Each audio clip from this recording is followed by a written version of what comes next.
विद्यार्थियों, आज के इस वीडियो में हम केंद्र राज्य संबंधों पर चर्चा करेंगे। संघीय संविधान राष्ट्रीय प्रभुता तथा राज्य प्रभुता के बीच जो कि ऊपरी दृष्टि से विरोधी जान पड़ते हैं, सामंजस्य पैदा करने का प्रयत्न करता है। संविधान के अंतर्गत ही कुछ ऐसे उपबंध होते हैं जो सामंजस्य के तौर तरीकों पर प्रकाश डालते हैं। संघवाद का बुनियादी तत्व है शक्तियों का विभाजन। सहकारी संघवाद में शक्तियों का विभाजन के उपरांत भी केंद्र एवं राज्यों के बीच अंतः क्षेत्रीय सहयोग पर बल दिया जाता है। यह सहयोग केंद्रीय एवं प्रादेशिक सरकारों के बीच ही नहीं, अपितु विभिन्न प्रादेशिक सरकारों एवं असंख्य राजनीतिक संरचनाओं के मध्य भी दिखलाई देता है। भारतीय संविधान ऐसी स्थिति को अपनाने की चेष्टा की गई है। अमेरिका के संविधान के विपरीत, जिसमें केंद्र सरकार की शक्तियां का स्पष्ट रूप से वर्णन किया गया है, जो और अवशेष शक्तियां राज्यों को दे दी गई हैं, भारत में संविधान में केंद्र तथा राज्यों के बीच में शक्तियों का वितरण अधिक सुस्पष्ट योजना और लिखित योजना अपनाई गई है। संविधान के आधार पर संघ तथा राज्यों के संबंधों को 3 भागों में विभाजित किया जा सकता है। पहला, केंद्र राज्यों के बीच विधायी संबंध, दूसरा केंद्र राज्यों के बीच प्रशासनिक संबंध और तीसरा है केंद्र राज्यों के बीच वित्तीय संबंध। तो सबसे पहले हम देखते हैं केंद्र राज्यों के बीच विधायी संबंध। संघ तथा राज्यों के विधायी संबंधों का संचालन उन 3 सूचियों के आधार पर होता है जिन्हें संघ सूची, राज्य सूची व समवर्ती सूची का नाम दिया गया है। इन सूचियों को 7वीं अनुसूची में रखा गया है।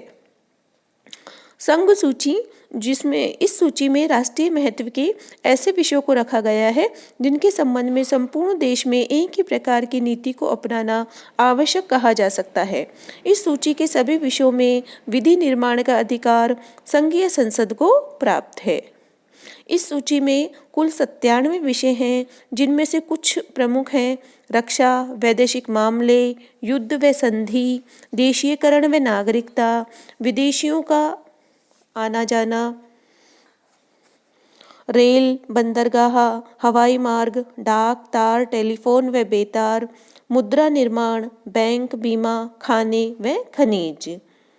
दूसरी सूची है राज्य सूची। इस सूची में साधारणतः ऐसे विषय रखे गए हैं जो क्षेत्रीय महत्व के हैं। इस सूची के विषयों पर विधि निर्माण का अधिकार सामान्यतः राज्यों की व्यवस्थापिकाओं को प्राप्त है। इस सूची में 66 विषय हैं, जिनमें से कुछ प्रमुख हैं: पुलिस, न्याय, जेल, स्थानीय स्वशासन, सार्वजनिक स्वास्थ्य, कृषि, सिंचाई और सड़कें इत्यादि। 42वें संशोधन के द्वारा, संवैधानिक संशोधन 1976 के द्वारा इस सूची में कुछ महत्वपूर्ण परिवर्तन किए गए हैं। संवैधानिक संशोधन के द्वारा राज्य सूची के 4 विषय शिक्षा, वन, वन्य जीव जंतुओं और पक्षियों का रक्षण और नापतोल समवर्ती सूची में कर दिए गए हैं और समवर्ती सूची में एक नवीन विषय जनसंख्या नियंत्रण एवं परिवार नियोजन को जोड़ा गया है। समवर्ती सूची औपचारिक रूप से कानूनी दृष्टि से इन 3 सूचियों के विषयों की संख्या वही बनी हुई है जो पहले थी, और कुछ विषयों को हटा के उसमें जो जोड़ा गया है। तो इस तरह से मूल जो संविधान में जितने सूचियों में जो विषय थे वो अभी भी बने हुए हैं यथावत। समवर्ती सूची जो है उसमें 47 विषय हैं और इनमें से जो ये विषय हैं: फौजदारी, विधि तथा प्रक्रिया, निवारक निरोध, विवाह, विवाह विच्छेद, दत्तक और उत्तराधिकार, कारखाने, श्रमिक संघ, औद्योगिक विवाद, सामाजिक सुरक्षा और सामाजिक बीमा, पुनर्वास और पुरातत्व, शिक्षा, वन इत्यादि। इस सूची में साधारणतः वे विषय रखे गए हैं जिनका महत्व जो है संघीय और क्षेत्रीय दोनों ही दृष्टियों से है। इस सूची के विषयों पर संघ तथा राज्य दोनों को ही कानून निर्माण करने का अधिकार प्राप्त है। अवशिष्ट विषयों के संदर्भ में यह व्यवस्था की गई है कि जैसे संयुक्त राज्य अमेरिका, स्विट्जरलैंड और ऑस्ट्रेलिया में अवशेष विषयों के संबंध में कानून निर्माण का अधिकार इकाइयों को प्रदान किया गया है, इसके विपरीत भारत में कनाडा के संघ की तरह अवशेष विषयों के संबंध में जो है कानून निर्माण करने की जो शक्तियां हैं वो संघीय व्यवस्थापिका को प्रदान की गई है। राज्य सूची के कुछ विषयों पर संसद कानून बना सकती है कुछ विशिष्ट परिस्थितियों में। सामान्यतः संविधान द्वारा किए गए इस शक्ति विभाजन का उल्लंघन किसी भी सत्ता के द्वारा नहीं किया जा सकता। संसद के द्वारा राज्य सूची के किसी भी विषय पर किसी राज्य की व्यवस्थापिका द्वारा संघीय सूची के किसी विषय पर निर्मित कानून अवैध होगा।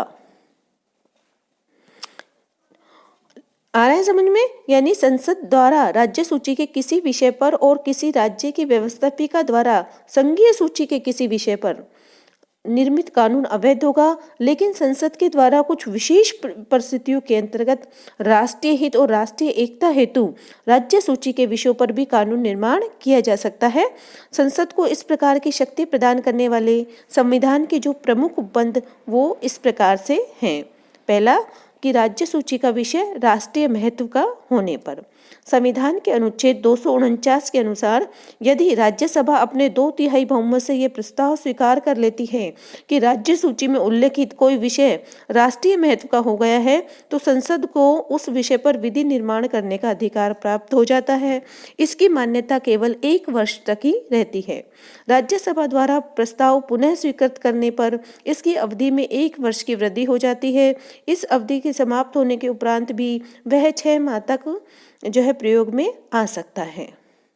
दूसरा है राज्यों के विधान मंडलों के द्वारा इच्छा प्रकट करने पर अनुच्छेद 252 के अनुसार यदि 2 या 2 से अधिक राज्यों के विधानमंडल प्रस्ताव पास कर यह इच्छा व्यक्त करते हैं कि राज्य सूची के किन्हीं विषयों पर संसद द्वारा कानून निर्माण किया जाए तो उन राज्यों के लिए उन विषयों पर अधिनियम बनाने का अधिकार संसद को प्राप्त हो जाता है।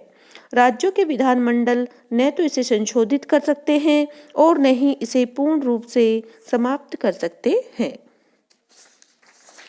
तीसरा है संकट काल की घोषणा के समय अनुच्छेद 250 के अनुसार संकट काल की घोषणा की स्थिति में राज्य की समस्त विधायिनी शक्ति पर भारतीय संसद का अधिकार हो जाता है।